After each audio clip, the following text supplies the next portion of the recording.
Di tengah kuil agung Kekaisaran Etapus yang megah, suasana mendadak mencekam. Perintah eksekusi mati akhirnya dijatuhkan untuk seorang tawanan khusus. Rantai besi raksasa berderak, memekakkan telinga. Tawanan itu melangkah maju dengan susah payah, dan tebak siapa dia? Putri ke-17 Kekaisaran Ari, sang penghancur. Daftar kejahatannya dibacakan tanpa ampun. Tuduhannya? Berkonspirasi dengan pasukan asing dan para pemberontak. Terang-terangan menentang otoritas mutlak sang kaisar, dan yang paling parah berniat menggulingkan tahtanya. Kaisar Kredet duduk angkuh di atas tahtanya, didampingi sang pendeta agung. Di bawah sana, Ari berlutut pasrah. Suara lantang menggema di aula menuntut hukuman paling brutal untuk sang pendosa. Tapi lihat reaksinya. Bukannya menangis atau memohon, Ari justru tampak lega menyambut kematian ini. Baginya, ini adalah tiket kebebasan. Hidupnya yang hancur lebur demi melindungi semua orang akhirnya akan segera berakhir. Tentu saja Kaisar menyadari tatapan pasrahnya. Dengan senyum merendahkan, dia menyindir kalau Ari terlihat seperti orang yang sudah sangat putus asa dan ingin cepat mati. Lalu dengan nada mengejek, pria tua itu bertanya, apakah mengorbankan nyawa kotornya demi melindungi para pemberontak sampah itu benar-benar sepadan? Oh, tunggu dulu. Pria itu baru ingat kalau putrinya ini bisu. Kaisar pun tertawa sarkas, sadar kalau dia tidak akan pernah mendapat jawaban dari mulut Ari. Tapi ekspresi wajah Ari tidak bisa bohong. Kaisar bisa melihat ketulusan pengorbanan di mata putrinya, lalu mulai berkomentar dengan nada sok simpati yang memuakkan. Dan disinilah bagian paling gilanya. Sang kaisar mulai membongkar fakta yang benar-benar menghancurkan hati. Dia mengingatkan bagaimana Ari menentang perintah dan membiarkan pemimpin pemberontak kabur. Lalu dengan kejamnya dia bilang orang-orang yang Ari lindungi mati-matian itu sama sekali tidak pernah menganggapnya sebagai teman. Jantungnya seakan berhenti berdetak. Terkejut, kecewa, dan hancur semua tergambar jelas di wajah Ari saat mendengar kenyataan pahit itu. Tapi Kaisar belum selesai. Dia terus menghujani Ari dengan kata-kata beracunnya. Dia menjelaskan, tepat di detik ini saat Ari bersiap menghadapi kematian. Orang-orang yang dia lindungi justru sedang hidup nyaman dan aman. Lebih parahnya lagi, sang pemimpin pemberontak, Dra Monarch, malah akan menerima gelar kehormatan. Ya, kalian tidak salah dengar, Kaisar resmi mengangkatnya menjadi Grand Duke. Kaisar kemudian mendekat, membungkuk, dan berbisik ke telinganya. Tahukah kalian apa satu-satunya syarat kesepakatan damai antara kekaisaran dan para pemberontak itu? Syaratnya adalah kematian Ari. Fakta itu menghantamnya layaknya sambaran petir di siang bolong. Dia sama sekali tidak bisa mempercayai pengkhianatan ini. Semua kenangan kelam dari hidupnya yang menyedihkan mendadak berputar bagai kaset rusak di kepalanya. Sepanjang hidupnya, dia hanya menjadi samsak hujatan keluarganya. Lahir sebagai anak selir dari kalangan rakyat jelata. Ditambah lagi tanpa bakat sihir yang menonjol sejak kecil. Sang ayah kaisar brengsek itu jelas langsung membuangnya dan menganggap putrinya sendiri hanyalah sampah tak berguna. Bahkan ibu kandungnya sendiri sangat membencinya. Wanita itu percaya kalau kelahiran Ari adalah kutukan yang menghancurkan masa depannya. Dalam puncak keputusasaannya hidup di istana, sang ibu dengan kejam mencekoki Ari racun mematikan yang merenggut suaranya selamanya. Penderitaan itu belum seberapa. Kerabat kerajaannya ikut menyiksa, bahkan memaksa gadis kecil ini menjilat sepatu kotor mereka hanya demi sepotong roti kering. Gila kan? Satu-satunya cahaya di istana neraka itu hanyalah putri keempat, Modai. Dialah yang diam-diam memberinya nama Fleur, setelah sang ayah menolak memberikannya identitas. Sayangnya, cahaya redup itu pun harus padam. Modai dipaksa menjalani pernikahan politik yang berujung pada kematian yang sangat tragis. Di tengah kehancuran mentalnya, sebuah kekuatan magis yang sangat luar biasa mendadak bangkit dalam diri Ari, dan tentu saja, langsung memancing keserakahan sang kaisar. Bukannya disayang, kaisar malah mengeksploitasi kekuatan itu habis-habisan. Dia mengikat Ari dengan kutukan darah terlarang, mengubah namanya menjadi Ari Sang Penghancur. Gadis ini dihukum untuk hidup abadi sebagai senjata kekaisaran, meneteskan setiap tetes darahnya hanya demi mereka. Begitulah awalnya dia dilempar ke medan perang sendirian, membantai musuh tanpa henti dalam siklus pertumpahan darah yang tidak ada ujungnya. Berada di ambang kematian, sudah jadi makanan sehari-hari. Dia benar-benar berpikir akan mati membusuk sendirian dalam kegelapan ini. Tapi takdir berkata lain. Dia bertemu dengan sekelompok orang yang perlahan menerangi hidupnya yang kelam, menjadi rekan seperjuangan yang paling dia percayai. Draw, Chivi, Trev, dan Fox. Mereka selalu ada di sisinya tanpa banyak bicara, memberikan perlindungan dan kasih sayang tulus. Ingatan Ari melayang pada momen-momen manis itu saat teman-temannya menghujani dirinya dengan perhatian penuh, hadiah-hadiah kecil, dan permen manis. Kehangatan mereka terasa seperti sinar matahari pagi. Itulah satu-satunya hal yang memberinya harapan untuk terus bernapas. Tapi apa akhirnya? Orang-orang yang paling dia percaya menusuknya dari belakang. Semua kenangan indah itu hancur berkeping-keping layaknya cermin yang dibanting keras. Padahal dia sangat mempercayai janji manis mereka. Janji bahwa Ari adalah rekan yang paling berharga, dan mereka akan terus bersama sampai maut memisahkan. Omong kosong, Air matanya hampir tumpah memikirkan apakah semua kebaikan itu hanya sandiwara? Apakah takdirnya memang dikutuk untuk hidup dalam kesepian dan rasa sakit abadi? Saat dia memohon dalam hati agar semua siksaan ini segera berakhir, suara mengejek kaisar tiba-tiba membuyarkan lamunannya. Pria tua itu menegaskan kembali tidak ada satupun yang berada di pihaknya. Semua orang menginginkan kematiannya. Tapi, oh tunggu, sang kaisar tidak akan membiarkannya mati dengan tenang.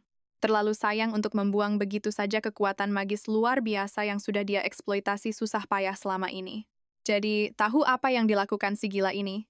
Dia menanamkan kutukan baru ke dalam kutukan darah yang mengikat jiwa Ari. Dia membisikkan bahwa kutukan baru ini akan sangat mengerikan. Ari akan terus bereinkarnasi. Dia akan terus mewarisi darah busuk keluarga kerajaan Etapus di kehidupan selanjutnya, dan selamanya. Sebuah penegasan mutlak bahwa sampai kapanpun, tidak akan pernah ada jalan keluar bagi seorang Ari. Lalu, dengan nada mengejek yang menjijikkan, dia memanggilnya putri kesayanganku. Tepat sebelum pedang itu menembus tubuhnya tanpa ampun, menyuruhnya mati dan lenyap, di sisa napas terakhirnya, pria gila itu bersumpah. Mengancam akan langsung mematahkan lehernya tepat di detik dia dilahirkan kembali. Parahnya lagi, pria itu berniat menjinakkannya layaknya hewan peliharaan penurut yang tak berdaya. Dan saat dia sudah cukup besar untuk mengangkat sebuah pedang, dia bakal memaksanya membantai para pemberontak yang mengkhianatinya dengan kedua tangannya sendiri. Benar-benar ayah yang gila, kan? Jiwanya menjerit. Menolak keras takdir kejam ini.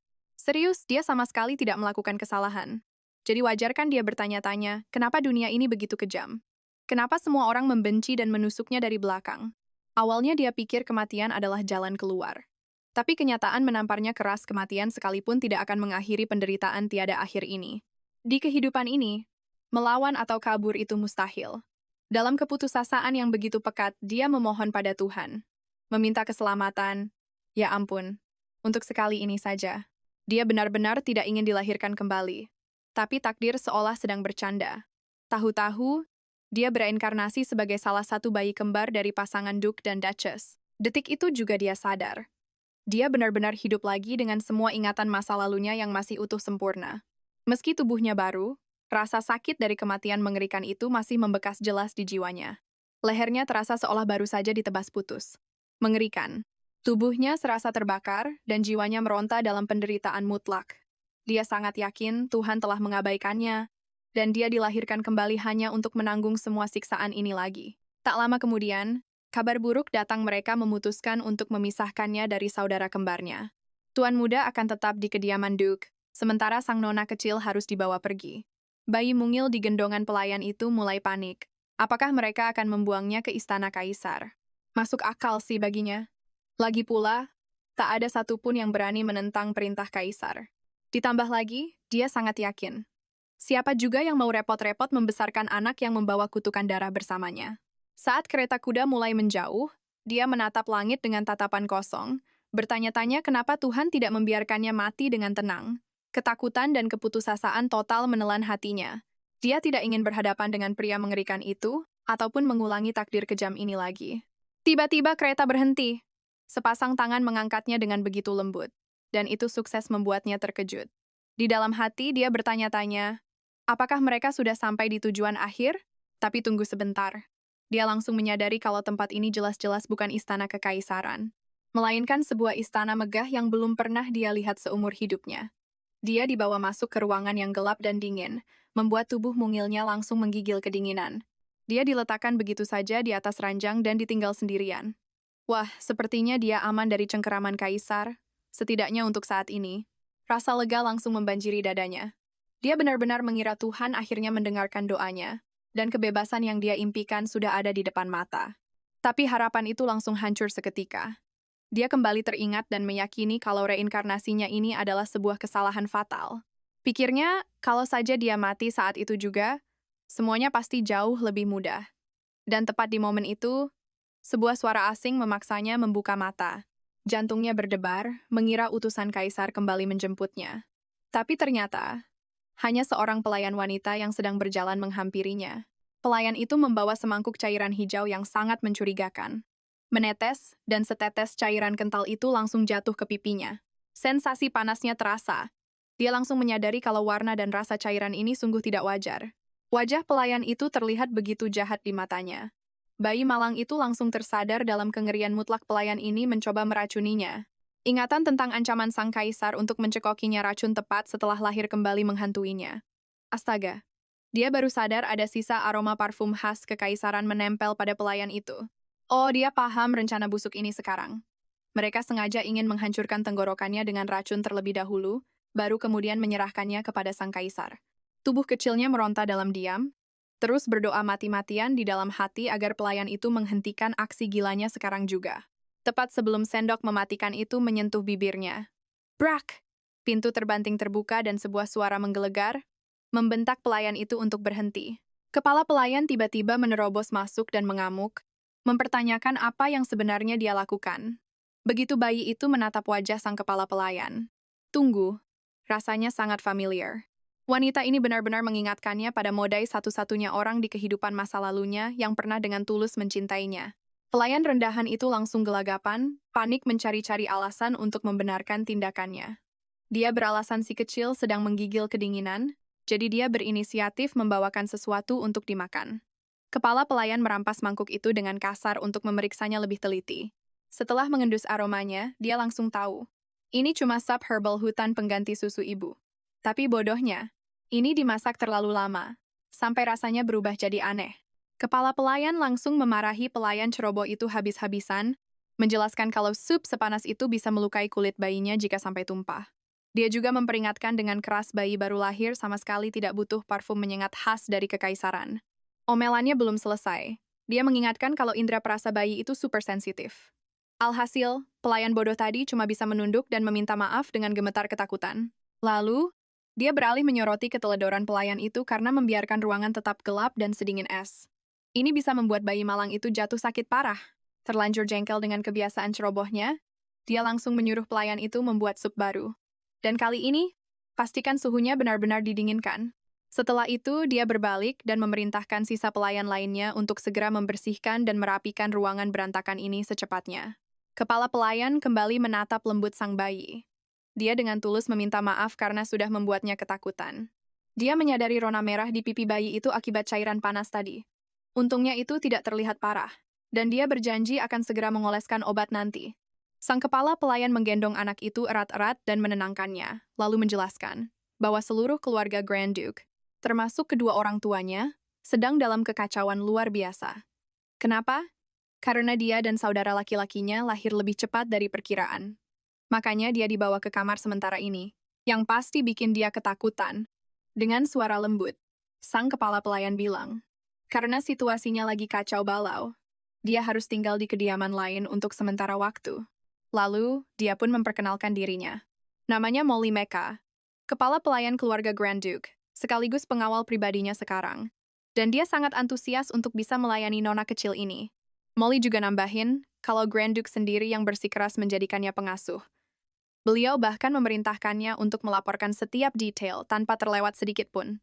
Tapi sejujurnya, Molly berpikir, mana mungkin bayi sekecil ini bisa paham kan? Tapi si bayi menatap Molly lekat-lekat. Dia merasa, wanita ini mirip banget sama Fleur, tapi terasa beda. Saat melihatnya, dia sampai mikir kalau Moda yang baik hati telah hidup kembali.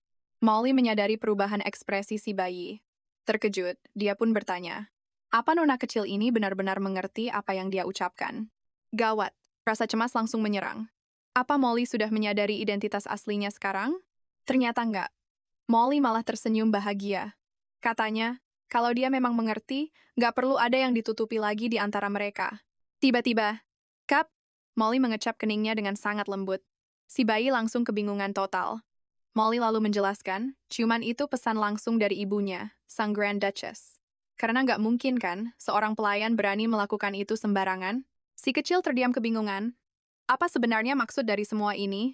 Ibunya berpesan dia lahir setelah melewati banyak rintangan dan ketakutan. Tapi sekarang semuanya sudah aman. Mulai hari ini, dia nggak perlu lagi menanggung penderitaan apapun sendirian. Namanya Ail Simontos. Nama dengan makna indah di hutan ini. Orang tuanya berharap dia punya masa depan cerah, tumbuh kuat tanpa rasa khawatir, dan dicintai oleh manusia serta seluruh penjuru kadipaten selamanya. Hati Ail sungguh tersentuh mendengar kata-kata itu. Cinta, keamanan, itu semua bahasa asing buatnya. Dulu, cinta hanyalah kebohongan besar. Dia bahkan sangat meragukan eksistensi dari kehangatan itu sendiri, karena seumur hidupnya hanya diisi dengan kesepian dan pengkhianatan kejam. Tapi di pelukan Molly ini, dia merasakan kenyamanan luar biasa yang belum pernah ada. Detak jantungnya terasa begitu menenangkan. Rasanya seperti menyelam ke dalam air hangat. Sesosok roh dalam imajinasinya berbisik, meyakinkan bahwa sekarang dia boleh mempercayai semua cinta ini tanpa perlu merasa takut lagi. Tapi tunggu dulu, AL mulai penasaran. Siapa sebenarnya identitas roh-roh itu? Roh-roh itu bilang, dia terlahir kembali berkat doa-doa mereka. Dan mereka berjanji, kalau kali ini, dia pasti akan bahagia. AL meragukannya. Apa ini nyata? Apa orang sepertinya pantas bahagia? Tapi anehnya, suara-suara itu terasa begitu familiar dan memberinya rasa nostalgia yang kuat. 2 tahun berlalu begitu saja. Hidupnya terasa samar tapi sangat stabil. Di masa itu, dia belajar berguling, makan, dan tidur seharian. Sampai akhirnya dia bisa duduk dan perlahan mulai melangkah. Benar-benar kehidupan normal kan? Sayangnya, dia belum pernah sekalipun menatap langsung wajah kedua orang tuanya. Kata-kata cinta itu cuma pesan yang selalu dititipkan untuknya. Kini dia tinggal di istana Grand Duke Simontos, di benua Mistan. Suatu hari, dia lagi duduk santai di taman sambil memegang buku. Rasanya, kayak jadi tahanan rumah selama 3 tahun penuh. Bayangin aja, dia sama sekali nggak diizinkan berkunjung ke istana lain. AL tiba-tiba teringat fakta gila ini. Kadipaten Simontos ini adalah pihak yang menuntut kematiannya sebagai syarat mutlak negosiasi damai dengan pasukan sekutu. Kebingungan melanda. Apa para dewa benar-benar sedang mengutuknya saat ini? Kalau enggak, kenapa coba dia harus terlahir kembali? Tepat di wilayah musuh bebuyutannya, terlahir jauh dari garis keturunan kekaisaran. Terjebak di kadipaten hutan terpencil, yang jaraknya sangat jauh dari pusat kerajaan. Dia reinkarnasi jadi adik kembar dari pasangan Duke dan Duchess Simontos. Dan menyedihkannya, dia cuma pernah melihat orang tuanya dari celah pintu yang sedikit terbuka. Padahal semua orang bilang, ayahnya di kehidupan ini, Iverson Simontos, adalah penyihir hutan yang hebat dan baik hati. Tapi di ingatannya, wajah ayahnya selalu terlihat sangat dingin. Terus ibunya, Grand Duchess Jane Simontos, rumornya sih, dia adalah pendekar pedang ajaib terkuat di seluruh benua. Tapi buat Ail, dia cuma sosok ibu yang lemah fisiknya dan sama sekali nggak punya rasa sayang padanya. Tiap ulang tahun, orang tuanya ngirim hadiah. Molly bersikeras itu bukti cinta mereka.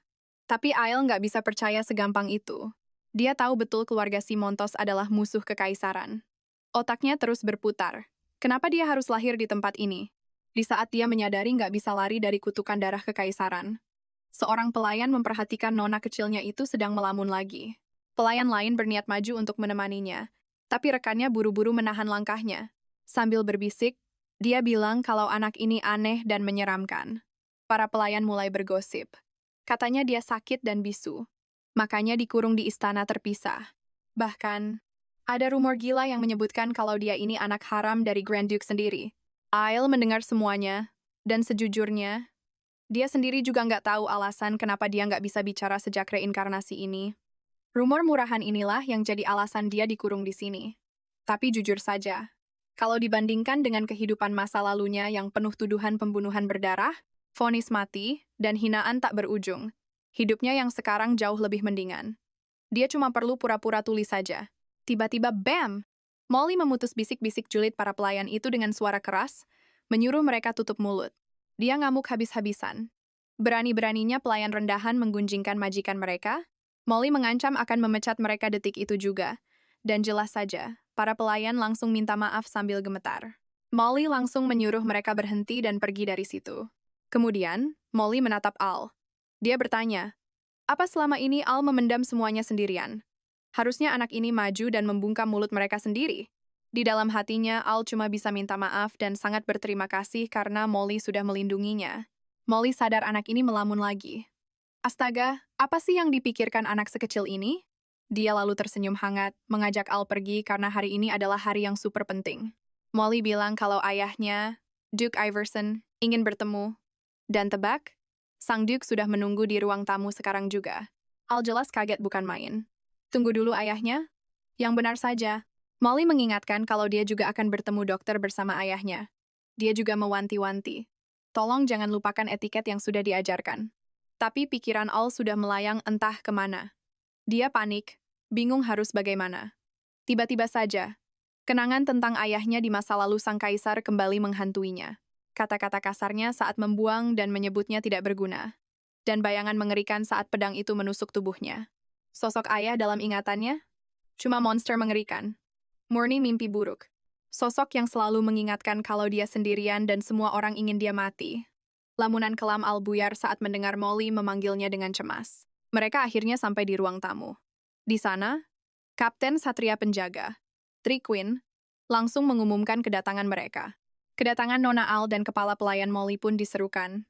Dan di dalam ruangan itu, ada seorang dokter dan sang Grand Duke. Dokter itu menyambutnya dengan sangat ramah. Al lalu memberi salam pembuka, membungkuk anggun persis seperti yang diajarkan padanya. Sang Duke menyapa Molly, lalu menatap tajam ke arah anak itu. Apa ini benar putrinya? Al langsung merinding melihat tatapan intimidasi itu. Pria ini kelihatan sangat cerdas, tapi auranya benar-benar dingin.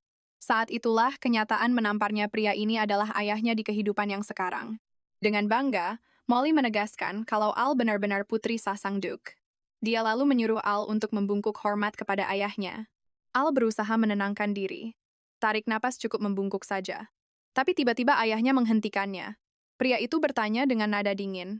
Apa cuma ini yang mau dia lakukan saat mereka akhirnya bertemu? Cuma salam kaku seperti ini? Jantungnya berhenti. Kenangan tentang kaisar yang menghinanya dan menyebutnya sampah karena gagal membungkuk dengan benar. Semuanya tumpah ruah di kepala Al. Dia ingat jelas bentakan kaisar.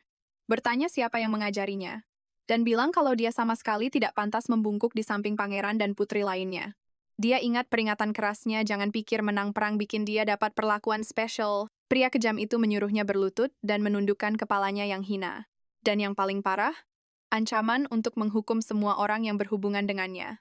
Kaisar bilang dia bakal hidup tenggelam dalam lumpur selamanya. Bahkan para prajurit setia yang bertarung bersamanya, semuanya diancam akan dihukum juga.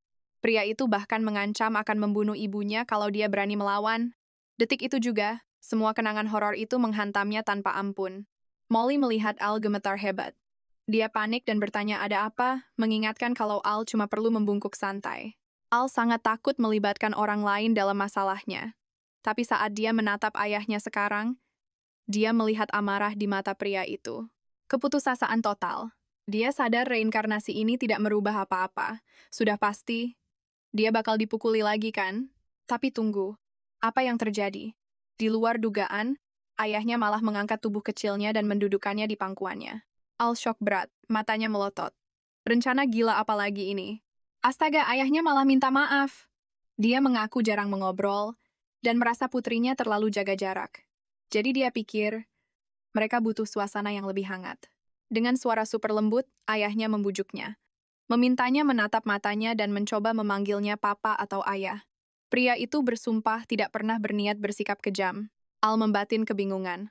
Kenapa wajah ayahnya kelihatan sedih banget dan apa cuma ini yang dia inginkan? Dan seolah bisa membaca pikiran, ayahnya membenarkan. Pria ini bahkan menawarkan pelukan hangat kalau Al mau lebih dekat dengannya. Tapi tenang saja, dia tidak akan memaksa kalau Al belum siap. Al merasa aneh apa ayahnya ini cenayang. Kebaikan mendadak ini rasanya cuma ilusi, kan? Lagi-lagi ayahnya bikin jantungan. Dia bertanya apa Al meragukannya. Apa salah menjadi ayah yang baik? Jelas saja Al kaget. Pria ini beneran bisa baca pikirannya. Pria itu pura-pura sedih, bilang hatinya hancur karena diragukan, dan malah minta dihibur dengan dipanggil ayah tersayang. Walaupun tahu ayahnya cuma menggoda, Al tetap tak bisa mengucapkan kata-kata itu. Baik di dalam hati apalagi bersuara. Sang ayah tersenyum maklum. Dia menyuruhnya jangan cemberut begitu. karena dia sangat mengerti situasinya. Dia bilang sudah dengar semuanya dari Molly. Untuk detail medisnya, dokter yang akan menjelaskannya nanti. Dan bagian terbaiknya, dia menenangkan Al.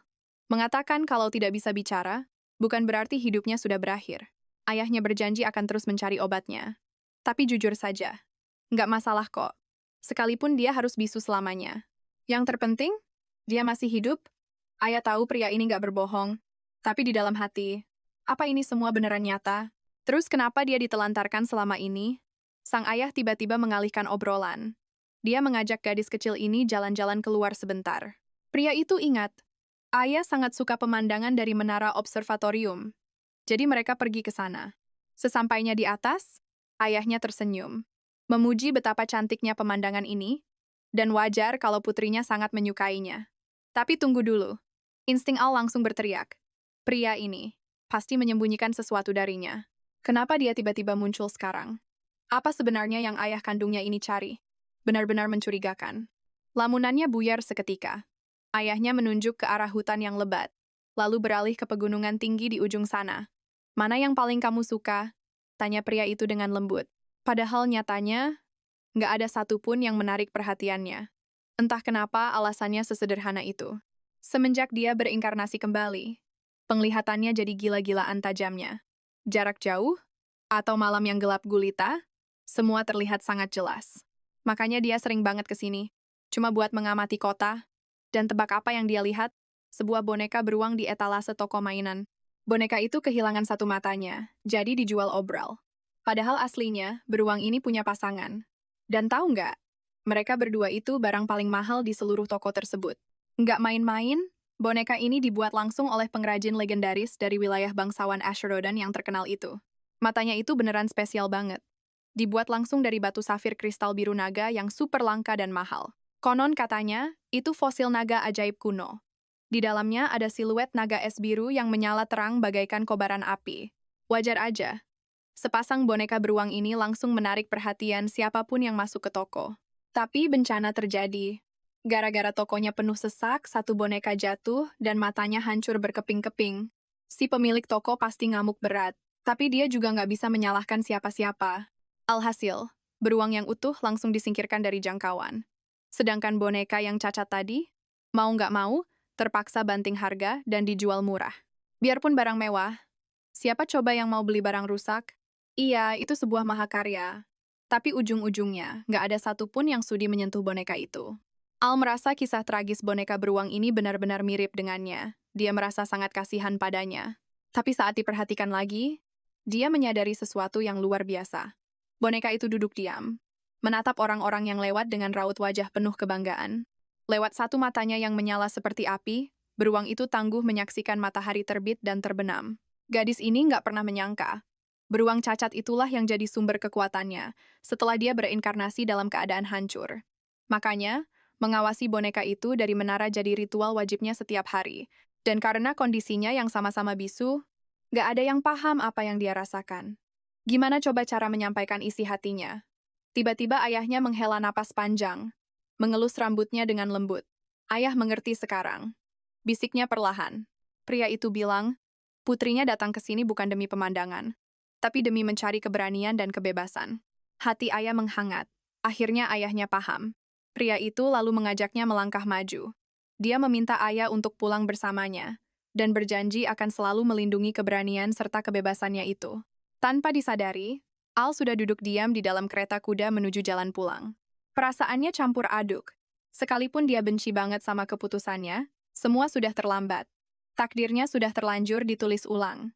Di kehidupan masa lalunya, nggak ada satupun kenangan manis tentang rumah. Apa keluarga baru ini bakal membuangnya lagi? Atau jangan-jangan, mereka malah sangat membencinya? Nggak akan ada yang peduli juga. Dari dulu hidupnya selalu dipermainkan keadaan. Sebagai anak kecil yang lemah, dia beneran nggak bisa berbuat apa-apa. Di luar sana, seorang pelayan menunduk hormat, bertanya apa sang Duke sudah siap berangkat. Dan tanpa ragu, ayahnya memerintahkan kereta untuk segera jalan sekarang juga. Duke menatap Al dan meminta maaf karena membuatnya menunggu. Kita berangkat sekarang ya? Tanyanya lembut. Ayah sadar sikap diamnya ini sangat nggak sopan, tapi tangannya gemetar. Dia benar-benar takut untuk sekadar menatap wajah pria itu. Ayahnya lalu cerita. Biasanya dia lebih suka diam di zona nyaman tanpa ambil risiko. Tapi asal kamu tahu, katanya tersenyum.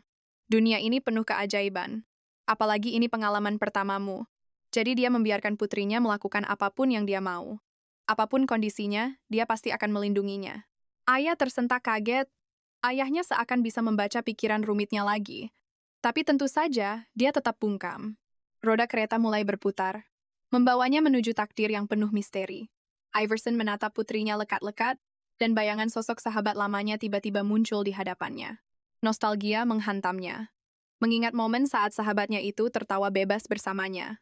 Dia teringat raut wajah sedih sahabatnya di pertemuan terakhir mereka saat wanita itu bertarung mati-matian demi dirinya. Iverson langsung memutus lamunannya sendiri. Dia menatap Al. Ada hal penting yang harus dibicarakan. Tapi anehnya, fokus Al malah terpecah. Iverson diam-diam mencuri pandang dari balik tirai jendela kereta. Begitu melihat keluar, Iverson langsung sadar. Kereta mereka ternyata berhenti tepat di depan sebuah toko mainan. "Kamu lagi lihat apa, sayang?" tanya ayahnya. "Ada barang yang diam-diam kamu pengen dari sana?" Al buru-buru menggeleng panik. Dia sama sekali nggak mau apa-apa. Padahal jauh di lubuk hatinya, dia lagi mengucapkan selamat tinggal pada boneka beruang itu. Trauma masa lalu kembali menyerang.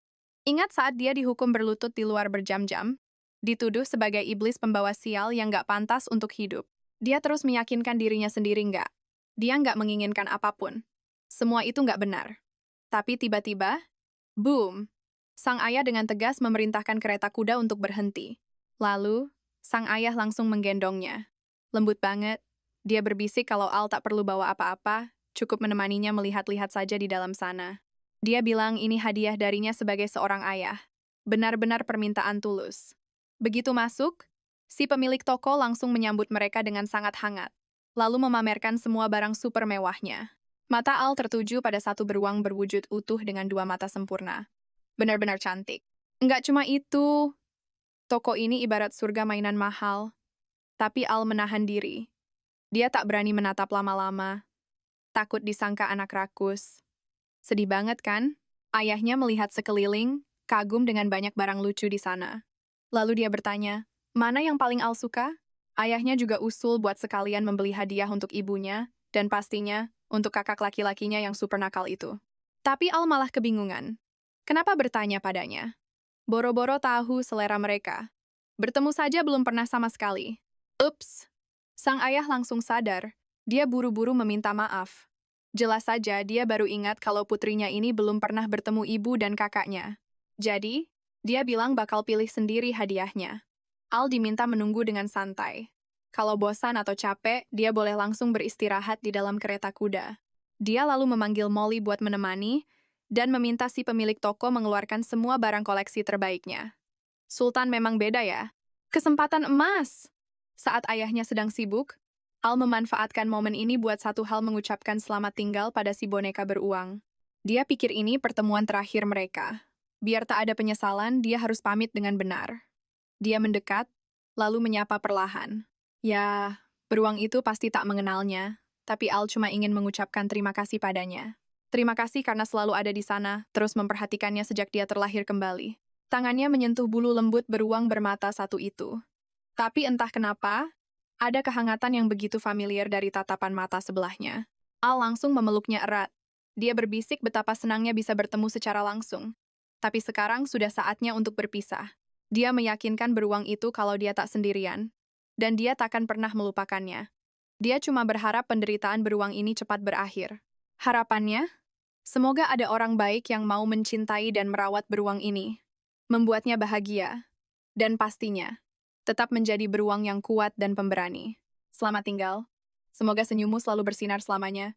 Al berusaha keras meyakinkan hatinya sendiri ini yang terbaik dan memang begini seharusnya. Padahal hatinya hancur berantakan. Terasa seperti takdir sedang merenggut semuanya dari tangannya. Tapi sungguh, dia sudah tak merasakan penyesalan lagi. Kenapa? Karena kali ini, dia berhasil mengucapkan perpisahan yang layak pada sosok yang berharga baginya. Benar-benar melegakan. Al kembali ke kereta kuda dengan sangat tenang, lalu mensugesti dirinya sendiri kalau semuanya baik-baik saja. Dari luar, terdengar suara si pemilik toko berterima kasih habis-habisan, berjanji akan mengirim semua belanjaan langsung ke kediaman Duke. Oke, mereka akan segera pulang.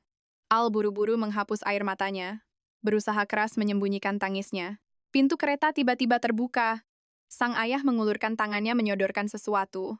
Ternyata itu beruang yang baru saja dibeli, lengkap dengan sebuah kartu manis bertuliskan, "Untuk anakku tercinta." Al langsung mengambil kesimpulan, "Oh, pasti beruang sempurna yang sangat cantik tadi yang dibeli kan? Mungkin itu hadiah buat tuan muda di kediaman Duke?" Tapi salah besar. Ayahnya memanggilnya dan malah memberikan boneka beruang bermata satu itu kepadanya. Jantung Al berhenti sedetik. Syok, beneran untukku? Sang ayah tersenyum dan bertanya apa dia menyukainya. Al masih kebingungan total, kenapa harus beruang yang ini? Gini ceritanya. Ayahnya bilang, si pemilik toko sempat cerita kalau beruang ini punya masa lalu yang menyakitkan. Jelas beda banget dari mainan lain. Tapi tahu tidak, justru keberanian dan pesonanya memikat banyak orang. Makanya, dia ditempatkan di sudut toko untuk waktu yang cukup lama. Dan puncaknya, ayahnya menambahkan, saat melihat Al diam-diam berdoa untuk beruang ini di dalam sana. Dia sadar insting anaknya luar biasa tajam. Ayahnya bilang, kalau beruang ini diberikan kepada seseorang yang paham betapa tangguh dan indahnya dia, mereka pasti bisa terus bersama selamanya. Lalu, dengan nada sangat formal dan lembut, ayahnya bertanya, maukah Al melindungi beruang pemberani ini dan menjadi rumah perlindungannya? Air mata pecah. Al mengangguk penuh semangat, menyetujui permintaan itu. Dia langsung memeluk beruang itu penuh kebahagiaan. Bulunya terasa lembut. Dalam hati, dia bersyukur habis-habisan pada Tuhan dan juga ayahnya. Rasanya sangat bahagia. Dua sosok yang sama-sama pernah dibuang ini, kini akhirnya bisa saling melengkapi satu sama lain. Emosinya meluap tak terbendung lagi. Pertahanan dirinya nyaris jebol. Al bertanya-tanya, apa benar dia pantas merasakan kebahagiaan sebesar ini? Tangan hangat sang ayah perlahan menghapus air matanya. Dia mengingatkan Al untuk selalu berterima kasih pada hutan dan memuji sang pelindung, Dewa Kyle Nation. Fakta mengejutkan nih. Ayahnya menjelaskan kalau dia itu salah satu dari 4 ksatria yang menerima wahyu langsung dari sang dewa, sang penguasa pelindung hutan. Tapi lupakan gelar itu sejenak, yang terpenting baginya, dia sangat bahagia melihat putrinya senang menerima hadiah itu. Tunggu dulu. Suasana mencair saat sang ayah bercanda hadiahnya seharga 300.000 kayu. Al shock berat. Dia menghitung, kalau harga aslinya 150.000 dan diskonnya 30%. Berarti ayahnya baru saja kena tipu kan? Kocak banget. Melihat wajah panik Al, ayahnya bingung. Ada yang salah di ucapanku? Sambil tersenyum lembut, dia menegaskan satu hal penting. Apapun yang dicintai putri kecilnya takkan pernah bisa diukur dengan uang. Dia rela memberikan segalanya jika Al memintanya. Karena dia sangat menyayanginya. Janji suci terucap mereka takkan pernah meninggalkannya lagi. Sang ayah lalu membongkar semuanya. Dia tahu persis, selama ini Al pasti memendam banyak pertanyaan. Meski Al diam saja. Tentang kenapa dia dibesarkan di istana terasing. Kenapa tak ada yang menjenguknya. Dan kenapa mereka tiba-tiba menjemputnya. Semuanya akan segera terungkap. Dia menatapnya. Ayah belum bisa cerita semuanya, katanya pelan. Tapi dia mohon satu hal, percayalah padanya. Karena dia sama sekali tidak main-main soal ini. Ayah janji, nanti saat mereka sampai di rumah dan bertemu ibunya, semuanya akan dijelaskan dari awal sampai akhir, tanpa ada yang ditutupi. Sampai saat itu tiba, dia bersumpah demi boneka beruang ini. Tolong, beri mereka satu kesempatan saja untuk membuktikan semuanya. Tapi sejujurnya, buat Al yang pernah mati secara tragis, percaya itu susah banget. Tapi, melihat tatapan tulus ayahnya, dia akhirnya luluh juga. Dia ingin mencoba jadi anak yang pantas dicintai. Apalagi sekarang dia akhirnya punya teman pertamanya, boneka beruang kesayangannya ini. Momen yang bikin nangis kan? Meski dalam hati dia mikir serius deh. Ayahnya nggak perlu buang 300.000 koin buat boneka bermata satu ini. Padahal ada yang matanya lengkap. Ayahnya malah ketawa ngakak. Dia gemas melihat putri kesayangannya panik karena ayahnya menghamburkan uang.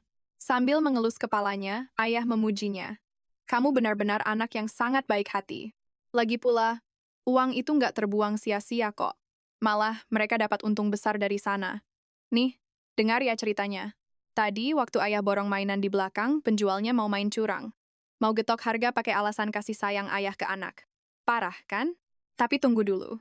Molly, kepala pelayan sekaligus sekretaris yang mulia, langsung maju. Dia langsung menceramahi penjual licik itu habis-habisan. Bawa-bawa urusan pajak, hukum negara, sampai etika berbisnis. Skakmat total. Ayahnya sampai yakin banget. selama Molly yang mengawasi. Toko itu bakal jadi toko mainan paling jujur di seluruh kota. Pasti itu. Al cuma bisa bengong. Dunia orang dewasa ternyata ribet banget ya. Lalu, ayah minta satu hal, jangan kasih tahu kakak kalau beruang ini hadiah. Rahasia. Sementara itu, di istana. Suasana lagi heboh.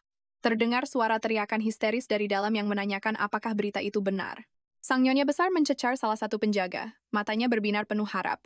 Apakah Iverson benar-benar pergi menjemput anak itu pulang? Penjaga itu mengangguk cepat. Tentu saja, nyonya. Tuan Duk sudah kirim pesan kalau mereka sedang dalam perjalanan kembali kemari.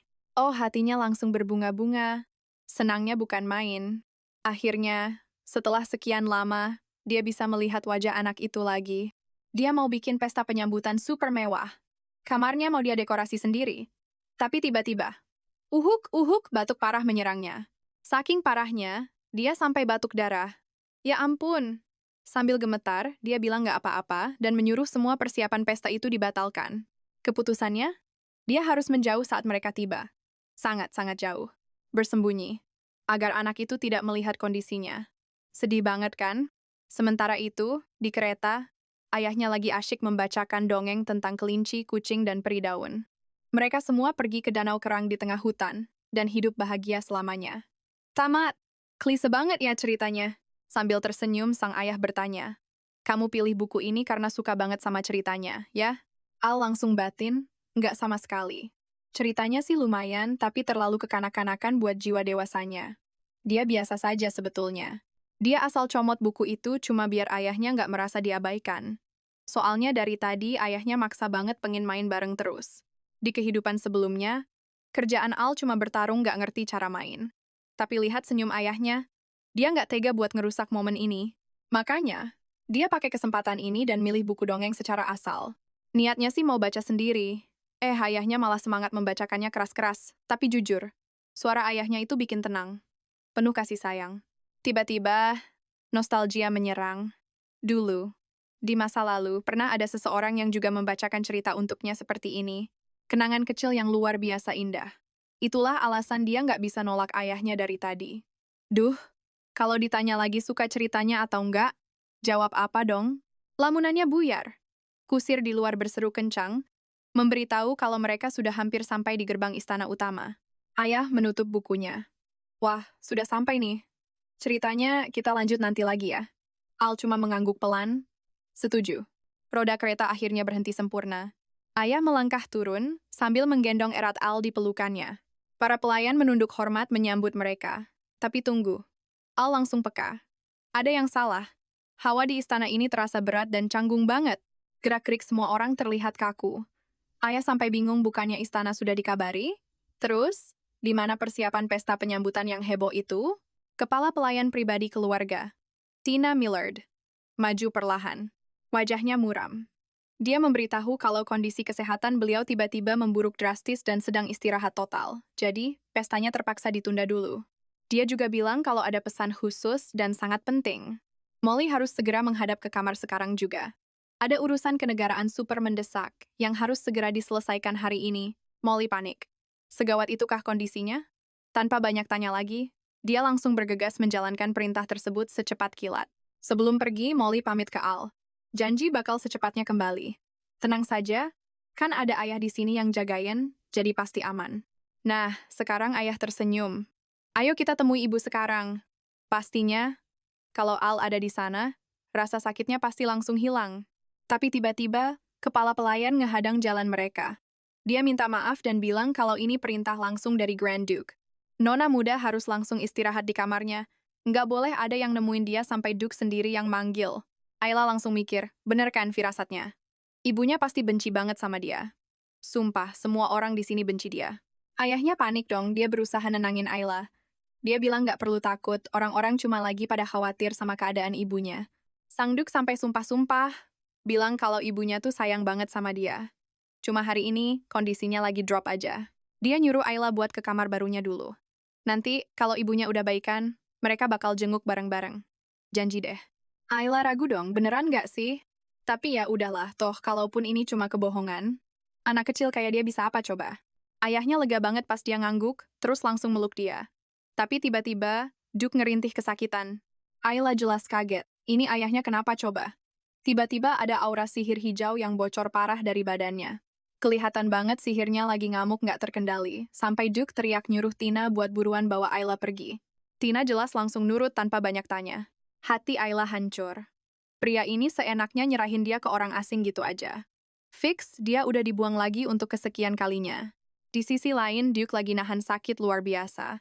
Efek obatnya ternyata udah habis. Gila. Apa keseimbangan mana pohon sucinya makin parah? Salah satu penjaga yang lihat itu langsung panik dan lari buat nanyain kondisinya. Duke cuma senyum getir bilang dia udah biasa nahan ini. Tapi sedihnya, ini berarti dia nggak bakal bisa nemenin Ayla untuk sementara waktu. Walau gitu, dia yakin putrinya bakal baik-baik aja. Nah, Ayla akhirnya sampai di depan kamar barunya. Pelayan bilang kalau mereka udah sampai. Pelayan itu jelasin kalau semuanya udah disiapin langsung sama Grand Duke. Kamar ini tuh super tenang, bersih, dan jauh dari keramaian. Mulai detik ini, ruangan ini bakal jadi kamarnya, dan semua sisa barang-barangnya bakal nyusul dianterin nanti. Kalau butuh apa-apa, tinggal panggil aja pelayan di depan pintu. Terus pelayan itu pamit pergi dan klik. Pintunya ditutup gitu aja. Saat itu juga, Ayla sadar satu hal tragis. Kehidupannya yang dulu dan sekarang tuh sama aja. Sekeras apapun dia berjuang, bahkan sampai rela ngorbanin nyawanya sendiri demi sebuah kehormatan, ujung-ujungnya tetap aja sama. Lepas dari medan perang berdarah itu, dia cuma bakal dikurung dan diawasin sendirian seumur hidup. Kata-kata kejam sang kaisar kembali terngiang di kepalanya. Sang kaisar bilang gak bakal ada yang cinta sama dia, semua orang benci dia. Tapi, ada suara-suara lain dari masa lalunya yang ngebantah itu. Suara Moda yang bilang itu nggak benar sebelum ngucapin perpisahan. Terus suara rekan seperjuangannya yang nangis mohon supaya dia berhenti. Belum lagi suara teman yang lain, nanya sambil frustrasi kenapa semua orang jahat banget sama dia. Dan suara satu lagi, yang pamit pergi selamanya. Sambil nangis putus asa, dia ngebatin. Kenapa sih semuanya berkhianat? Kenapa mereka pada ngilang? Dalam tidurnya yang gelisah, dia berbisik rintih. Tolong jangan tinggalin dia sendirian. Dia nggak mau begini. Di mimpinya, ada lantunan Nina Bobo tentang Dewi yang berdiri anggun di hutan dunia lain. Lagu itu nyeritain sosok Dewi yang super suci dan murni banget, auranya luar biasa terang. Matanya jernih, dan wujudnya seputih salju. Dengan tangan bercahaya, sang Dewi naburin bintang-bintang sama mimpi indah.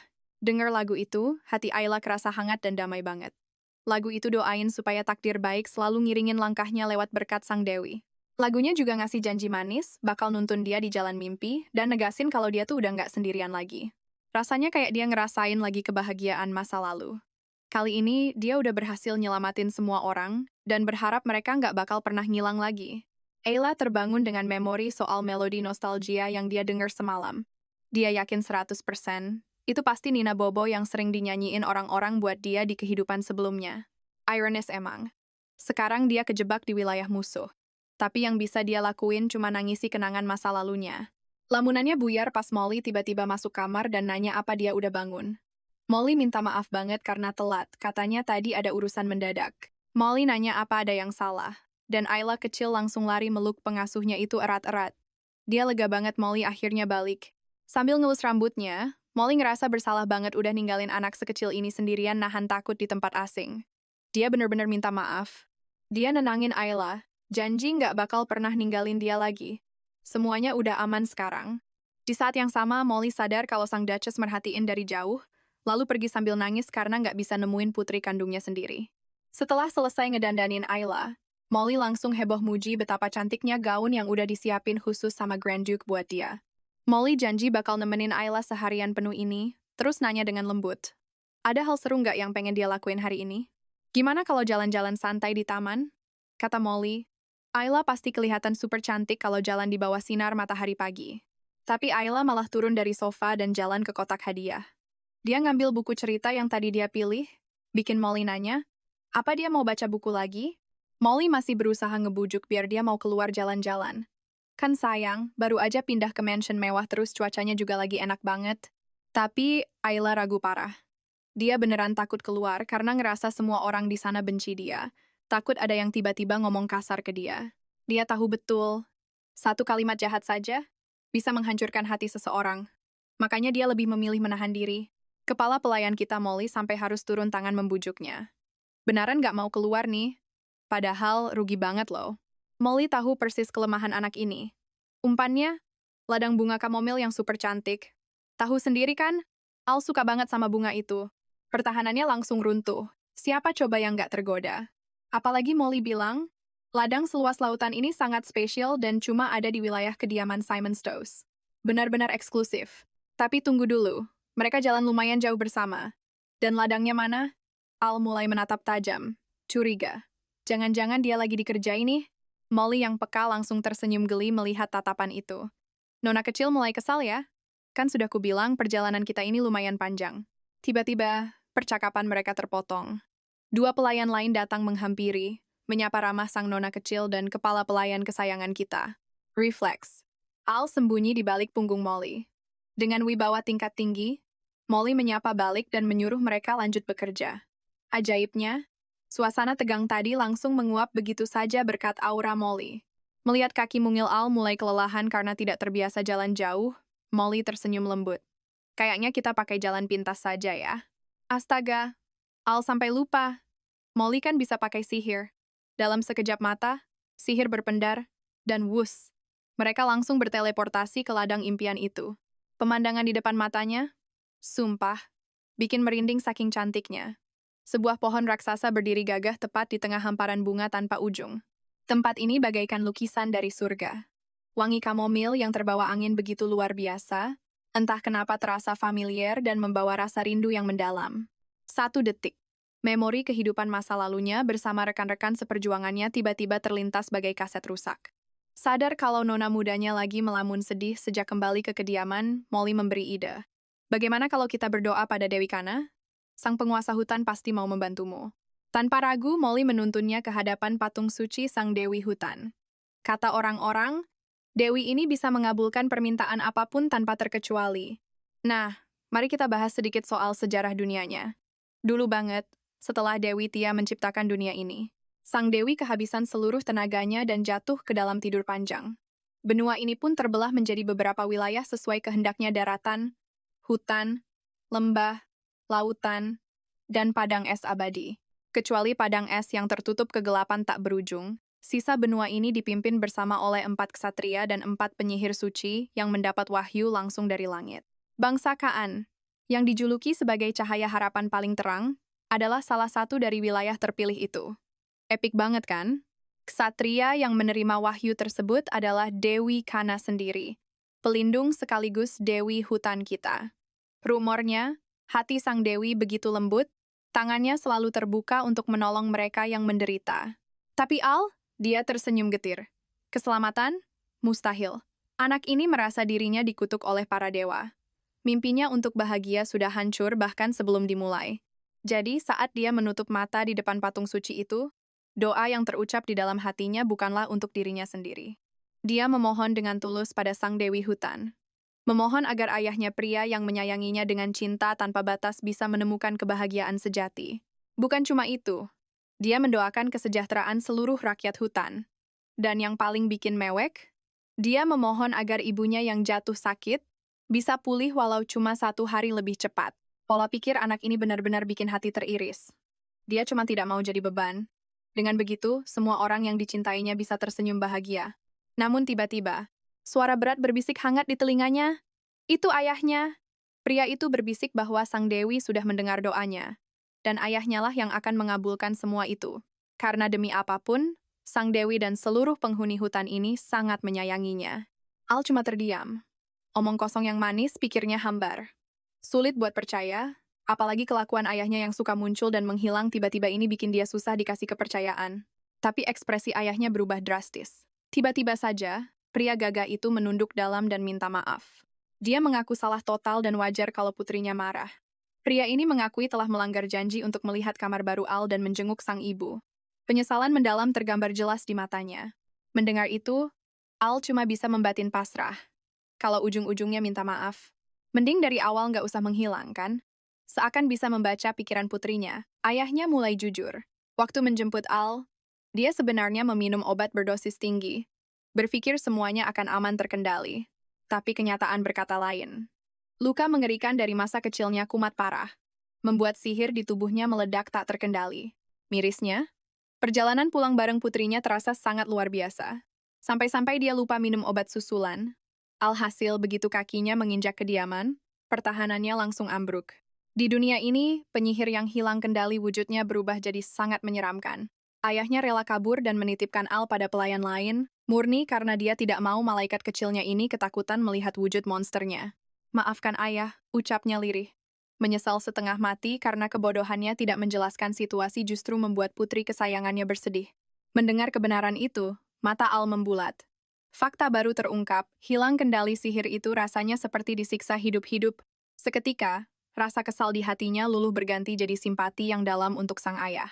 Melihat wajah putrinya berubah cemas, ayahnya cepat-cepat tersenyum menenangkan. Dia meyakinkan Al bahwa setelah tidur semalaman, kondisinya sudah jauh lebih baik. Lagi pula, pria itu menambahkan sambil terkekeh, para dewa pasti melindunginya karena doa tulus putrinya untuk Dewi Kana. Al jelas senang melihatnya baik-baik saja, tapi otaknya masih memproses semua drama ini. Jangan pasang wajah bingung begitu, kekeh ayahnya lembut. Mulai detik ini kamu boleh jadi anak manja dan egois. Mintalah apapun, setiap hari. Ayah super bucin ini lalu membocorkan rahasia kecil. Molly ternyata sudah menyiapkan pesta teh yang sempurna di pondok tengah ladang bunga. Baru saja dia mau mengajak putrinya bergandengan tangan, Al tiba-tiba berdiri duluan dan berjalan ngebut ke arah pondok. Ayahnya, tentu saja langsung mengekor di belakang sambil tersenyum pasrah membiarkan putrinya memimpin jalan. Sesampainya di sana, Molly menyambut mereka dengan senyum profesional. Memberitahu bahwa teh sore sudah siap dinikmati. Sambil duduk santai, ayahnya menatap Al dengan mata berbinar antusias. Kita punya segudang waktu hari ini. Tuan Putri mau main apa? Ada hal spesifik yang ingin kamu lakukan. Al terdiam.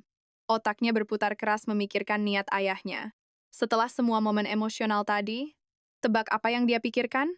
Kayaknya, mending aku balik ke kamar terus baca buku deh. Polosnya kebangetan. Tapi tebak, ayahnya malah menyarankan hal lain selain membaca buku. Berkuda, main catur, menyusun balok, memancing, menggambar, bernyanyi, atau main boneka. Kepalanya pusing. Al benar-benar bingung mau pilih yang mana. Sang ayah sadar putrinya kebingungan. Jadi, dia punya ide brilian bertanya pada dewa hutan lewat ramalan kelopak bunga. Lucu banget kan? Setelah menunjuk sekuntum bunga berwarna jingga, keputusan pun dibuat.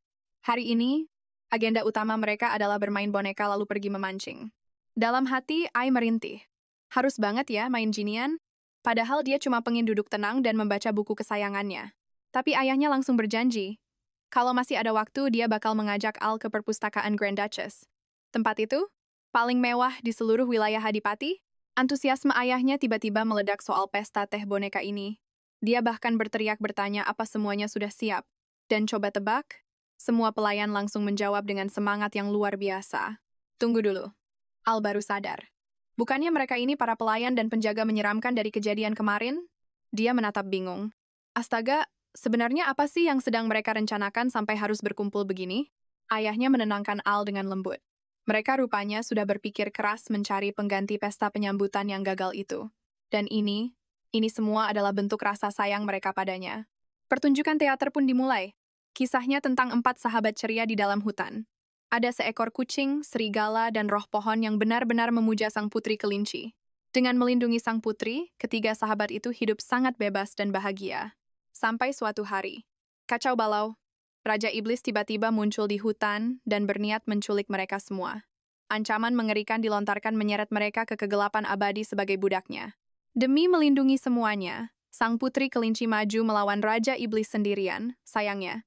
Pada akhirnya, dia justru tertelan habis oleh kegelapan. Dan untuk mengendalikan sang putri kelinci itu, sang Raja Iblis merapalkan rentetan kutukan kejam. Dia membisikkan bahwa putri itu cuma budaknya, teman-temannya sudah berkhianat dan dipastikan tidak akan ada satu orang pun yang datang menyelamatkannya. Putri kelinci memang tidak termakan omongan itu, tapi dia tetap terjebak. Mendengar kisah kelam ini, hati Al langsung sesak. Napasnya terasa sangat berat sekarang. Padahal nyatanya, putri kelinci telah menanamkan benih keberanian di hati ketiga temannya. Dan berkat benih ajaib itu, mereka bertiga bangkit melawan demi sang putri. Langkah pertama, memperkuat diri mereka agar bisa memenangkan pertarungan mematikan ini. Jadi, mereka mencari ksatria terkuat di pegunungan, sang satria beruang. Mereka memohon padanya untuk meminjamkan keberanian dan kekuatan demi menyelamatkan sang putri. Molly pun menyemangati Al agar ikut berpartisipasi. Jelas saja Al bingung maksimal memikirkan apa yang harus dia lakukan. Tapi ayahnya, yang totalitas berperan sebagai ksatria beruang, langsung berteriak mantap. Dia menerima tekad kuat mereka dan siap membagikan seluruh kekuatannya. Lalu dia memerintahkan mereka membawa kekuatan serta harapannya untuk segera menyelamatkan sang putri dari kegelapan. Bersama-sama mereka bersorak lantang, "Ayo maju demi sang putri." Hasilnya, mereka bertiga sukses menghajar Raja Iblis dan membebaskan sang putri dari kegelapan. Bahkan si Raja Iblis pun takluk mengakui kekalahan di hadapan kekuatan mereka. Setelah mengusir Raja Iblis selamanya, mereka semua kembali hidup damai dan bahagia bersama sang putri kelinci. Pertunjukan selesai. Semua orang menyambut kepulangan Nona Al dengan hangat, dan ayahnya tersenyum bertanya apakah dia menyukai cerita barusan. Al nyaris mencubit dirinya sendiri. Ini mimpi kan? Kemarin pria ini kelihatan sangat membencinya, tapi sekarang berubah 180 derajat. Suasananya jadi super hangat. Sang ayah jujur bahwa dia butuh waktu lama untuk menyiapkan penyambutan ini. Sayangnya kemarin Ibu Al sedang sakit. Makanya dia gagal memberikan perhatian yang layak padanya. Tina ikut menjelaskan, dia sudah mengenal Ibu Al sejak masih muda. Lebih dari itu, Tina ternyata menjabat kepala pelayan di rumah Adipati ini sejak era kakeknya. Dan begitu dia mendengar tentang kepulangan Al tercinta, dia langsung menyiapkan segalanya, barang-barangnya, dan juga kamarnya. Dia menambahkan soal insiden sang adipati yang kambuh kemarin. Alasan mereka menjauhkan Ale darinya? Simple. Sang ayah tidak mau putrinya ketakutan melihat kondisinya. Tina mengakui kalau kemarin dia cuma menuruti perintah, tidak berani melanggar. Dia pun meminta izin untuk menjelaskan, karena sang adipati dan Nona Molly bilang, Al itu sangat lembut dan baik hati. Dengan suara gemetar, Tina memastikan betapa dia sangat menyayangi Al. Jadi, sama sekali tidak mungkin mereka akan membenci putri manis ini. Tolong, percayalah pada kami. Semua pelayan dan penjaga menyeramkan itu pun ikut memohon tulus, berharap Al mau mempercayai ketulusan mereka. Dalam hatinya, Ai menjawab mengerti dan berterima kasih pada mereka. Mulai detik ini, dia bertekad menghargai perasaan mereka, walau sebenarnya mempercayai orang lain masih membuatnya takut. Tiba-tiba, Molly melapor pada tuannya bahwa persiapan memancing sudah beres. Wajah sang adipati langsung semeringah. Dia segera menggandeng Al pergi memancing. Sementara sang istri mengawasi momen manis itu dari kejauhan. Salah satu penjaga menyerahkan sebuah alat pancing pada Al. Coba bayangkan, mereka sudah menyiapkan banyak banget jenis joran dan umpan berkualitas. Al dibebaskan memakai apa saja sesuka hatinya. Molly menyodorkan minuman, mengingatkannya betapa penting menjaga tubuh tetap terhidrasi. Pelayan lainnya mengatakan mereka menyiapkan banyak hal dengan tangan sendiri, lalu meminta Al memilih apa saja sesukanya. Tina ikut unjuk gigi. Dia sudah menyusun rapi semua peralatan pancingan yang akan digunakan setelahnya. Bahkan dikelompokkan sesuai dengan jenis-jenis ikannya loh, mulai dari jumlah sampai ukurannya. Al bahkan bebas memilih apa ikannya mau dipelihara atau langsung diolah untuk dimakan. Al jujur capek banget. Rasanya pengen jadi ikan dan ikut menyelam ke sungai saja. Tapi sang adipati tersenyum berterima kasih. Bilang kalau ketulusan semua orang sudah sampai ke hati Al. Lalu menyuruh mereka bubar kecuali Molly. Al kembali berterima kasih dalam hati, dan mereka berjanji akan selalu siaga kalau dia butuh sesuatu. Sumpah, Ai beneran kelelahan. Di kehidupan sebelumnya, dia nggak pernah ngadepin orang sebanyak ini, kecuali pas lagi mimpin pasukan perang. Antusiasme mereka bikin dia sesak napas. Rasanya, pengen banget lompat ke air. Nyari tempat sepi buat menyendiri. Lamunannya buyar seketika. Sang ayah tiba-tiba mendekat, ngajarin dia cara megang joran dan melempar kail pancingnya. Al baru sadar dia lagi mancing. Ayahnya nanya, apa dia benci mancing? Dia jawab enggak, tapi jujur aja yang dia benci itu. Ikannya. Ya, dia tahu ini bukan salah ikannya. Cuma gara-gara rekannya di masa lalu itu suka banget sama ikan. Tapi kenangan itu benar-benar mimpi buruk. Kenangan pahit itu kembali. Dia dipaksa mancing atas perintah raja, dilarang keluar dari air sebelum bawa hasil. Parahnya lagi, dia dihina habis-habisan. Pangeran bilang gak ada makanan untuk orang miskin. Kalau dia kelaparan, pangeran itu nyuruh dia tersedak mati pakai ikan busuk. Gila banget kan? Ayla ingat betul momen dia terkapar di pinggir pantai.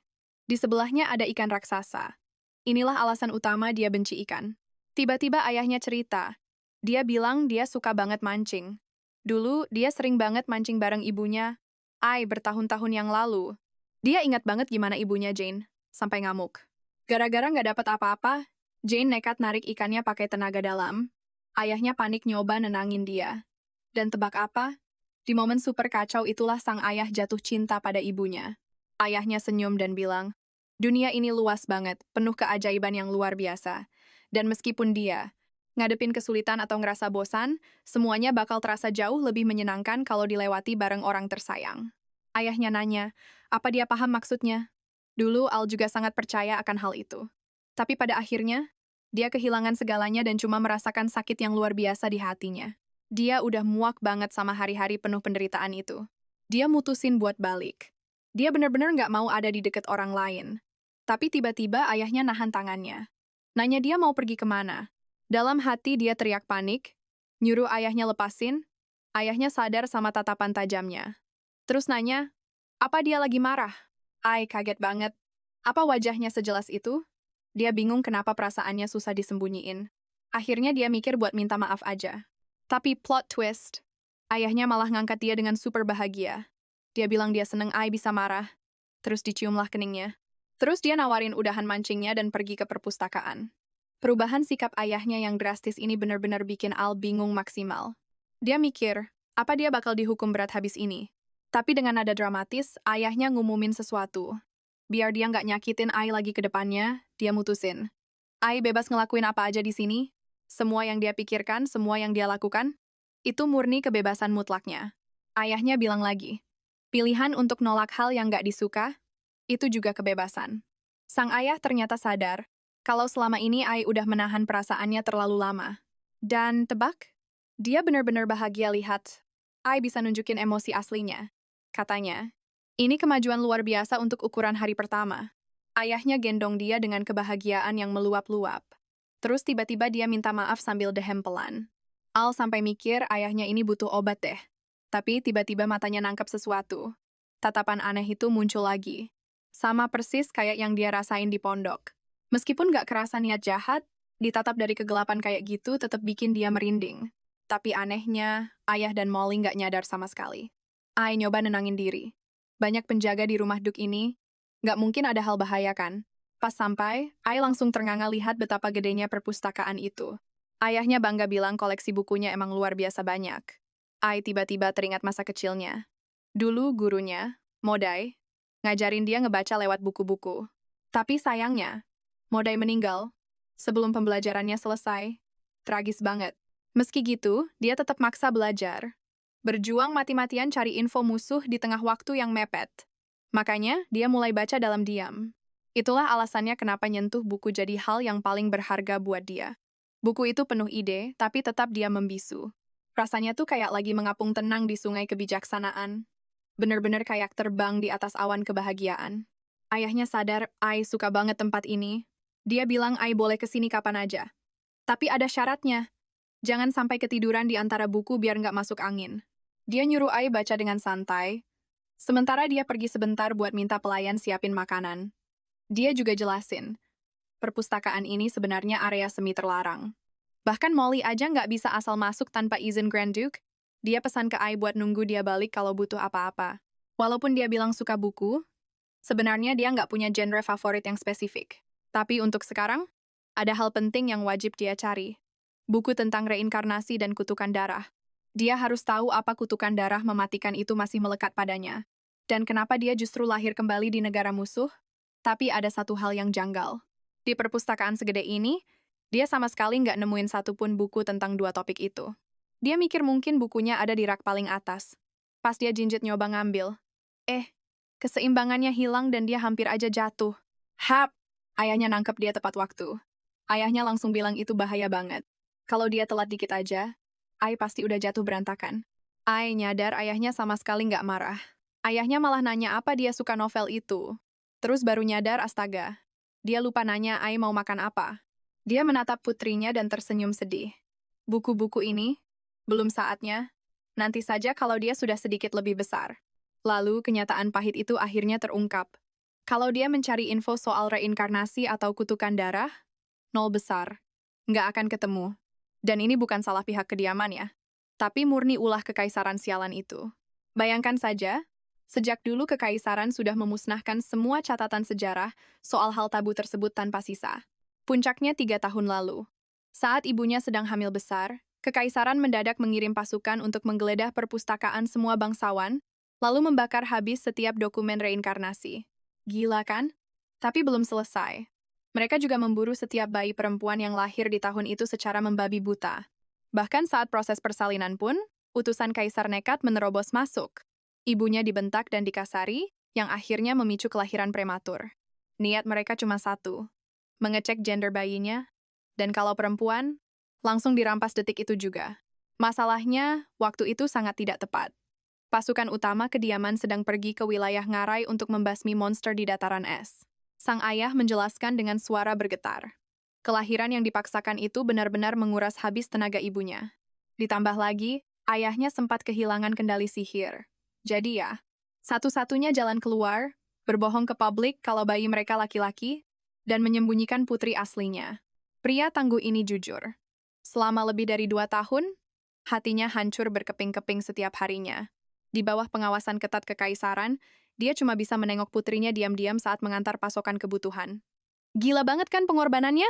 Dia rela melakukan apa saja. Pokoknya, eksistensi putrinya harus aman dan gak boleh dirampas siapapun. Titik. Di titik ini, realita menghantam Ai dengan keras. Buku reinkarnasi dimusnahkan. Dan bayi-bayi perempuan yang diculik itu, target aslinya adalah dia. Ingatan kelam itu kembali berputar. Kutukan kaisar yang mengerikan. Mau bereinkarnasi berapa kali pun, darah kerajaan itu bakal terus mengalir di tubuhnya. Ketakutan mulai merayap. Apa dia ini benar-benar pembawa sial? Anak terkutuk? Maksudku, lihat saja. Sudah diberi nyawa kedua pun, yang dia lakukan cuma menularkan penderitaan ke orang-orang di sekitarnya.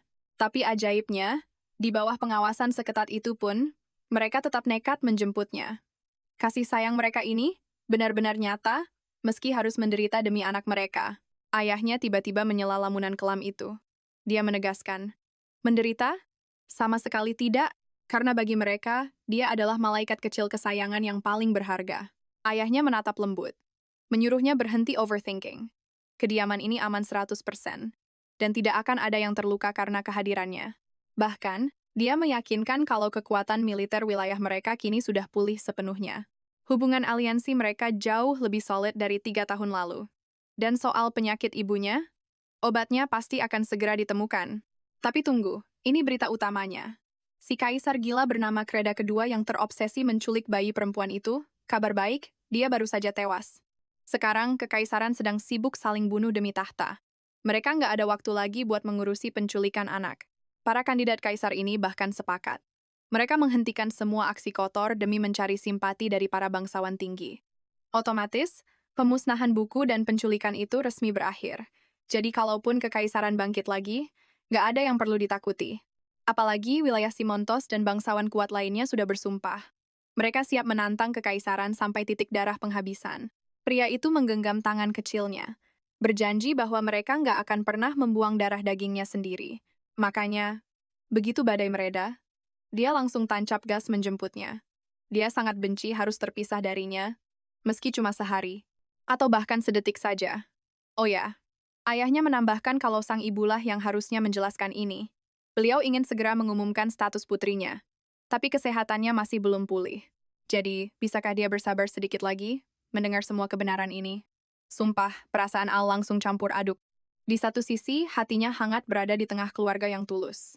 Tapi di sisi lain, ada rasa sesak yang nggak bisa dijelaskan dengan kata-kata. Dia terus bertanya-tanya, apa kaisar mengerikan itu benar-benar sudah mati? Apa dia akhirnya bebas? Ataukah kutukan darah ini akan kembali menghantuinya? Dan kalau kutukan itu bangkit lagi, apa dia bakal dikendalikan seperti boneka lagi? Lalu, apakah orang-orang di sekitarnya akan terluka? Ketidaktahuan ini benar-benar bikin merinding parah. Tapi mengingat interaksi manis mereka 2 hari ini, rasanya dia mulai bisa percaya pada pria yang dipanggilnya ayah ini. Ya, setidaknya sedikit. Baru saja dia mau buka mulut soal kutukan itu, ayahnya langsung memotong. Dia tahu putrinya punya segudang pertanyaan, tapi dia terlalu lelah hari ini. Lagi pula, obrolan segelap ini jelas bukan konsumsi untuk anak sekecil dia.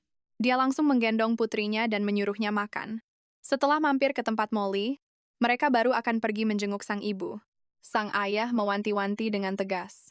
Makanannya harus dihabiskan loh, ya? Urusan berat ini bisa dibahas nanti saja. Layar berganti. Kita dibawa ke ruang makan megah. Tempat Al kini duduk merenung sendirian di mejanya. Molly, pelayannya, sadar betul ini makan pertama Al setelah pulang. Melihat wajah muram sang nona, Molly bercanda kalau koki utama pasti bakal menangis kalau tahu masakannya diabaikan. Al cuma bisa protes dalam hati. Ayolah, porsi makanannya sebanyak ini. Sambil tersenyum, Molly terus membujuknya untuk mencicipi hidangan lezat di depannya. Tiba-tiba, Al merinding. Tatapan tajam itu kerasa lagi. Sumpah, ini udah ketiga kalinya. Dan dia bener-bener penasaran siapa yang ngeliatin dari tadi. Risi dong terus-terusan diawasin. Al langsung lari keluar buat nangkap si penguntit. Awalnya sih dia kira kebetulan doang. Tapi kalau udah berkali-kali begini, jelas ada maksud tersembunyi. Ternyata sosok itu seorang wanita. Dan gila, gerakannya cepet banget. Ai frustrasi abis. Tubuh kecilnya terlalu lambat buat ngejar. Bro, dia kesandung dan nyaris nyungsep. Tapi tunggu dulu. Wanita misterius itu malah nangkap tubuhnya dan panik nanyain keadaannya. Kamu luka? Bisa berdiri? Tanyanya cemas. Tapi Ale malah terpaku. Dia benar-benar tersihir sama kecantikan wanita itu. Kayak Dewi turun dari langit. Siapa sih dia sebenarnya? Hening. Keduanya cuma saling tatap. Sampai akhirnya Molly datang sambil ngos-ngosan, heboh nyariin nonanya kemana-mana. Molly langsung ngomel, bilang bahaya banget lari-larian begitu. Tapi saat Al nengok buat nanya ke wanita tadi, sosoknya udah hilang tanpa jejak. Yah, I mikir positif aja. Auranya nggak kelihatan kayak orang jahat kok. Jadi aman lah ya. Balik ke realita. Molly ngingetin soal makan malam yang udah dingin dan nawarin buat dipanasin lagi, tapi diam-diam. Wanita misterius itu masih ngawasin dari kejauhan. Wanita itu membatin penuh haru. Akhirnya, anak itu kembali pulang. Lompat ke malam hari, Molly menyelimuti Ale dengan hangat dan berpesan. Kalau butuh sesuatu, dia cuma perlu membunyikan lonceng kecil di sebelah bantalnya. Molly mengucapkan selamat malam dan mendoakan mimpi indah. Begitu sendiri, Ai langsung menghela napas panjang. Banyak banget kejadian hari ini. Tapi jujur, pikirannya masih terus dihantui sama kutukan darah itu. Dia mutusin buat nyari tahu soal itu nanti aja. Saat tertidur, dia mimpi berdiri di tengah salju lebat. Mikir apakah wanita tadi itu ibu kandungnya. Tiba-tiba, memori gelap dari kehidupan masa lalunya muncul. Kenangan pahit saat ibunya dulu memukulinya tanpa ampun sambil nyuruh dia diam. Lebih parahnya lagi, sang ibu maksa dia minum ramuan aneh, janjiin kalau ramuan itu bakal bikin dia hidup tenang. Sumpah, kasihan banget nasibnya. Nasib buruk lahir jadi anakku. Dalam mimpinya, Ai baru sadar. Ramuan itu, racikan gagal yang sengaja dibuat ibunya buat mereka berdua. Itu adalah racikan sihir yang gagal total. Seketika, tenggorokannya terasa terbakar parah, pembuluh darahnya seakan mau meledak saat itu juga. Sambil menangis kesakitan, dia memohon pada ibunya untuk berhenti dan menolongnya. Ai tersentak bangun dari mimpi buruknya. Samar-samar, dia mendengar alunan lagu pengantar tidur yang terus terngiang. Lagu syahdu tentang sosok Dewi yang berdiri diam, jauh di tengah hutan asing antah berantah. Liriknya terus mengalun. Menceritakan Dewi suci nan murni, tatapannya memancarkan ketenangan absolut. Sementara tangan bersinarnya menaburkan bintang dan mimpi indah ke dunia. Pelan-pelan Ai buka mata. Tebak siapa yang berdiri di samping kasurnya. Wanita super cantik yang dia kejar siang tadi. Kaget ketahuan wanita itu panik. Dia langsung putar balik mau kabur secepat kilat dari kamar. Tapi malah, gedebuk, jatuh nyungsep ke lantai. Ale buru-buru melompat dari kasur. Tepat saat Molly menerobos masuk dan panik nanya ada apa. Dia malah nemuin sang Grand Duchess lagi rebahan di lantai. Nutupin wajah karena nahan malu. Setelah suasana agak tenang, sang Duchess merapikan diri dan duduk menghadap AA. Momen ini bikin Al sadar sepenuhnya. Grand Duchess ini adalah ibu kandungnya di kehidupan sekarang. Ya, setelah dengar gosip soal ayahnya, dia tahu ibunya nggak berniat jahat. Tapi tetap aja, dia ingat banget peringatan keras dari Tina. Dia disuruh diam di kamar dan dilarang keras nemuin Grand Duke sebelum dipanggil. Al jadi mikir. Bukan karena ibunya nggak mau ketemu dia, tapi mungkin murni karena kondisi kesehatan ibunya lagi buruk. Meski begitu, ibunya tetap saja menatapnya lekat tanpa henti. Bayangin aja, ibunya diam-diam datang ke kamarnya buat nyanyiin lagu pengantar tidur. Kehadirannya itu benar-benar murni dan sesuci salju pertama. Anehnya, pas papasan siang tadi, ibunya malah lari ketakutan. Al benar-benar bingung. Sebenarnya apa sih maunya sang ibu? Ada yang mau kamu omongin? Tanya ibunya. Sadar dari tadi ditatap terus. Mendadak Ai baru ingat. Dia ternyata lupa bilang sesuatu.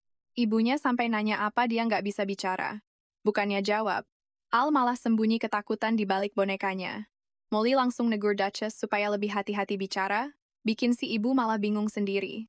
Wajah Grand Duchess kebingungan. Emangnya ada yang salah sama omongannya barusan? Di sisi lain, Al udah keringat dingin. Ibunya ini beneran menakutkan. Dia langsung nyungsep ke dalam selimut. Padahal sang Duchess cuma minta Al buat menatapnya baik-baik. Sambil gemetar di balik selimut, pikiran gelapnya muncul. Kalaupun dia dipukul lagi, dia cuma perlu nahan sakitnya. Dan semua pasti cepat berlalu. Melihatnya ketakutan, sang ibu cuma bisa menghela napas pasrah. Dia lalu ngasih perintah tegas. Kejadian malam ini harus dirahasiakan total. Nggak boleh ada yang tahu. Lalu tiba-tiba, kenyataan pahit itu menghantamnya. Al memang benar-benar nggak bisa bicara. Merasa bersalah, dia nyuruh Tina buat segera pergi. Sementara itu, Molly berusaha membujuk Al keluar dari selimut, ngeyakinin kalau sang Duchess sama sekali nggak berniat melukainya. Tapi wajar kan kalau Ale susah percaya. Karena di matanya, sosok ibu adalah monster mengerikan yang cuma bawa penderitaan. Ngelihat tubuh kecil itu makin gemetar ketakutan. Molly langsung memeluknya erat buat menenangkannya. Di luar kamar, sang Dayang, Tina, kelihatan khawatir banget sama kondisi Grand Duchess. Dengan nada sedih, Duchess cerita. Niat awalnya tuh cuma mau nenangin Al yang lagi mimpi buruk. Tapi gara-gara kecerobohannya, anaknya malah makin ketakutan. Dia ngerasa jadi ibu paling gagal di dunia. Tina buru-buru nenangin majikannya. Dia bilang semuanya bakal baik-baik aja. Dan yang paling penting sekarang sang Duchess harus istirahat. Rasa bersalahnya udah nggak tertolong. Duchess terus meratap, bilang harusnya dia nggak usah datang ke kamar itu. Semua kekacauan ini murni salahnya. Ngelihat cara jalan majikannya aneh, Tina nanya ada apa. Ternyata, pergelangan kakinya keseleo gara-gara jatuh nyungsep tadi. Akhirnya, mereka berdua jalan pelan-pelan menyusuri lorong yang sepi. Di kamar sang Duchess.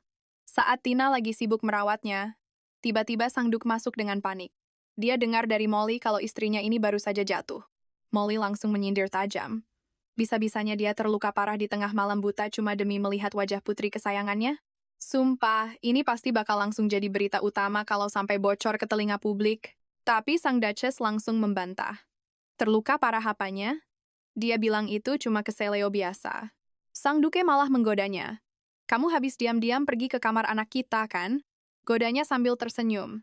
Terus, Molly dan Tina malah ikut-ikutan memuji kenekatan sang Grand Duchess. Wah, dia langsung ngamuk. Dia tahu mereka cuma meledeknya. Apalagi saat melihat Tina sampai tertawa kecil. Melihat istrinya kesal, sang Duk buru-buru minta maaf. Dia bilang cuma bercanda dan memintanya segera istirahat. Tapi tiba-tiba, sang Duchess malah mulai terbatuk parah. Molly pun kembali mengomel. Ini semua gara-gara sang Duchess nekat melanggar perintah dokter dan malah keluyuran sembarangan. Molly bilang, oke, dia sangat mengerti perasaan Nyonya kepada putri kecil mereka. Tapi ayolah, memaksakan tubuh yang lagi sakit begini cuma bikin seisi rumah jantungan. Dia memohon agar Nyonya mencoba melihat dari sudut pandang si nona kecil. Tindakan nekat sang Grand Duchess ini sungguh membuat semua orang jadi super panik. Dengan tatapan serius, Molly bilang kalau dia tahu betul ada rahasia yang sedang Nyonya sembunyikan darinya. Tapi, matanya tidak bisa bohong. Molly tahu Nyonya sangat menyayangi si nona kecil. Karena Molly pun merasakan hal yang sama. Dia bertanya, Nyonya sudah menahan diri selama ini kan? Dan asalkan tahu saja, si nona kecil itu terlalu peka, selalu mengalah, dan punya pengertian yang bikin hati hancur. Jujur, dia sangat berbeda dari anak-anak lain sebayanya.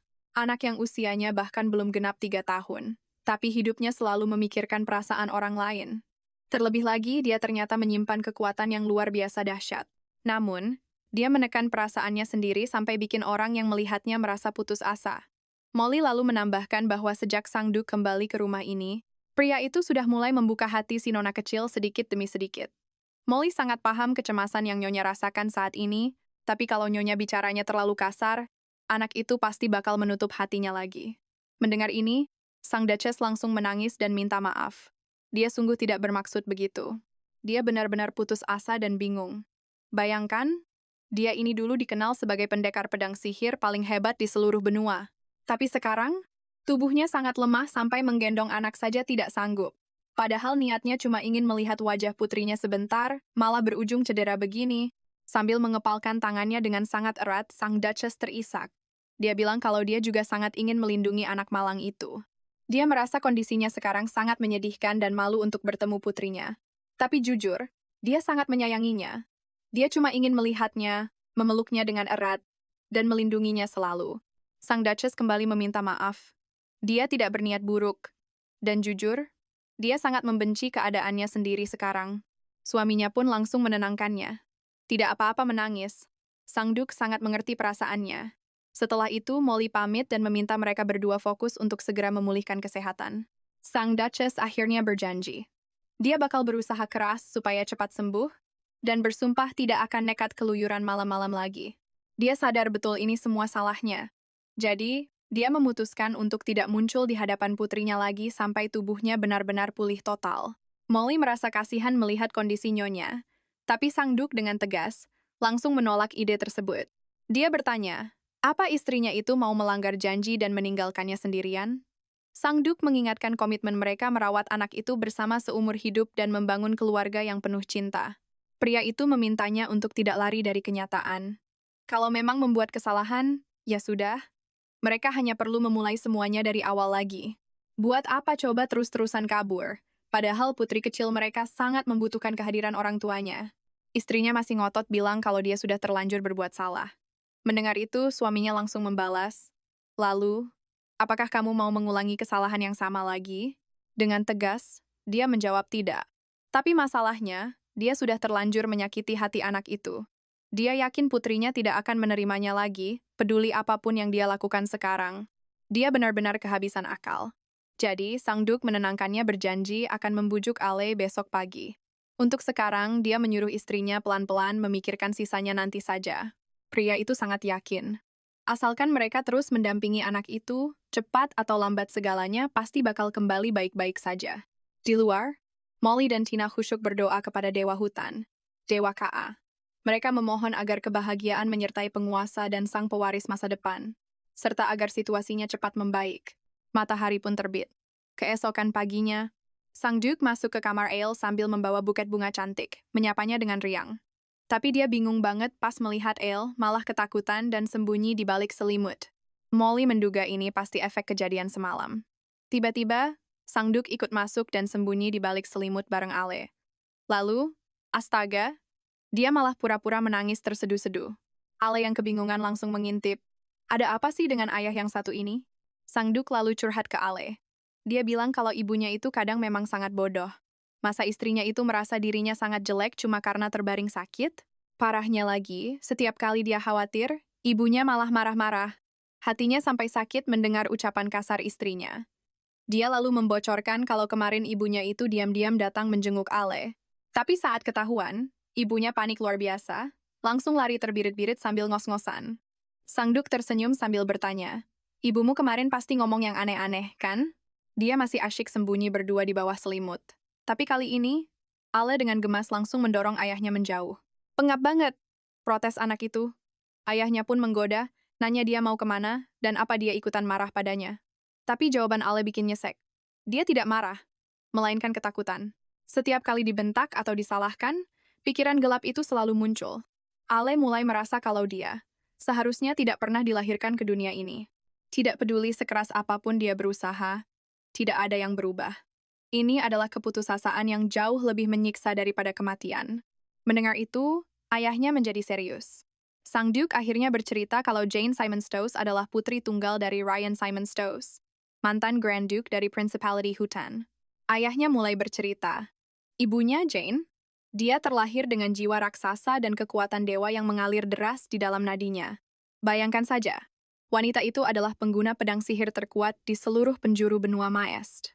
Dia itu pemberani, sangat tangguh, luar biasa jenius, dan berhati suci. Tapi jujur saja, sedikit arogan karena selalu dilindungi. Wanita sekuat dia, pantang menyerah. Menangis di depan orang lain itu sama sekali bukan gayanya. Tapi tahu tidak, selama 3 tahun terakhir ini, pria itu melihatnya menangis hampir setiap hari. Air mata itu tumpah karena dia tak bisa memeluk putri tercintanya. Ya, pikirannya selalu dipenuhi oleh bayangan putrinya. Sesakit itu, Ale merasa sangat bersalah. Apa ibunya menderita hanya karena dia lahir ke dunia ini? Ayahnya tersenyum pelan lalu bilang kalau kenyataannya justru berbanding terbalik 180 derajat. Ibunya hancur. Dia terus-menerus menyalahkan dirinya sendiri karena gagal melakukan satu hal mendasar yang seharusnya dilakukan seorang ibu.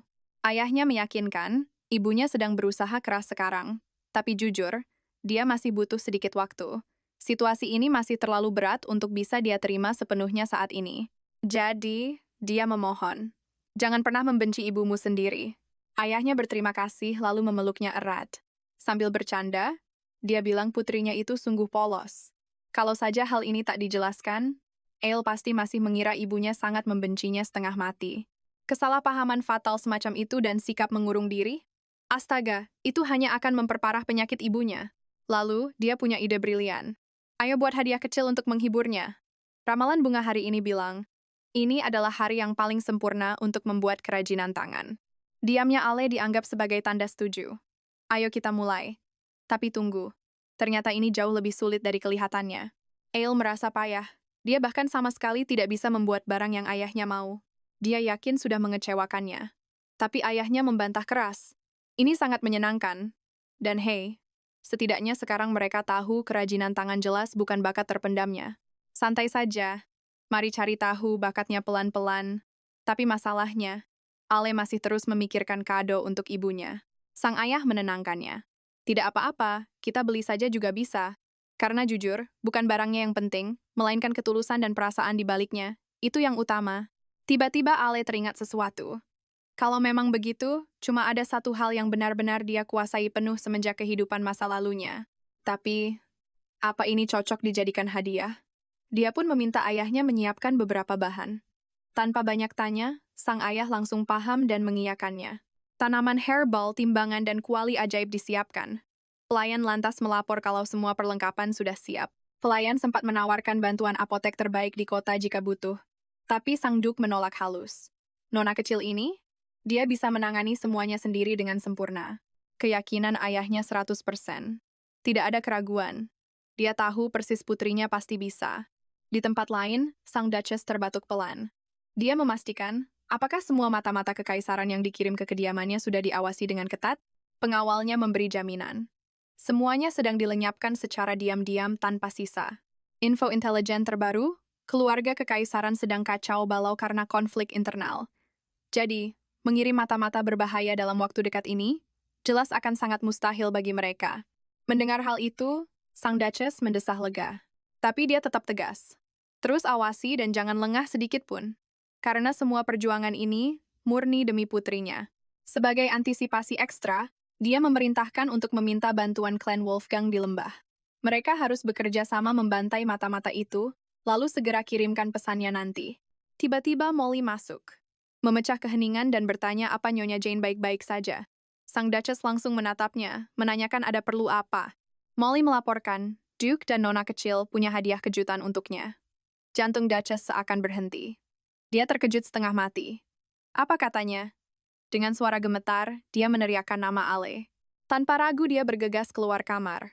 Hari ini, dia bertekad harus menemui putrinya dengan pantas. Dia berdandan, tampil begitu anggun, dan berseru haru, Ale, mama di sini sayang. Tapi astaga. Molly bilang nona kecilnya justru tidak ada di sana. Hatinya mencelos. Apakah putrinya menolak untuk datang menemuinya? Duchess mati-matian menyembunyikan rasa kecewanya. Tidak apa-apa. Demi anak itu, dia harus kuat. Lalu, dia bertanya dengan senyum pahit, hadiah apa yang sebenarnya dibawa untuknya? Molly menyodorkan sebuah botol kecil. Ramuan sihir khusus untuk kesehatannya. Dan bagian gilanya, nona kecil itu meraciknya dengan kedua tangannya sendiri. Sang ibu terpaku tak percaya. Putrinya benar-benar meracik ini? Molly mengakui dia juga sangat syok. Masih sekecil itu. Tapi kemampuannya meracik obat benar-benar luar biasa mahir. Molly sedikit cemas. Metode pembuatannya sangat langka. Dokter harus memeriksanya dulu. Tapi persetan dengan itu. Duchess menenggak habis ramuan itu tanpa ragu.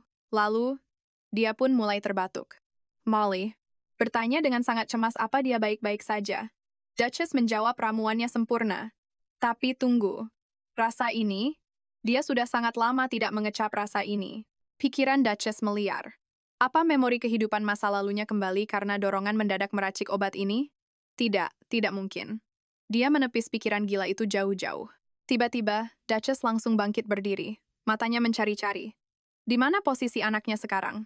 Dia harus melihatnya detik ini juga. Sementara itu, Ale ternyata sedang duduk di perpustakaan. Dari kejauhan, Duchess menutup mulutnya menahan tangis. Tercekat. Posisi duduk Ale saat ini, demi dewa. Itu persis seperti kebiasaan mendiang sahabat lamanya dulu. Sangat identik. Molly menahan lengan majikannya. Dia mengingatkan pesan dokter. Nyonya harus ekstra hati-hati. Bergerak terlalu agresif saat ini hanya akan menyiksa dan menghancurkan tubuhnya yang lemah. Tapi siapa yang peduli? Dia bersikeras tidak apa-apa.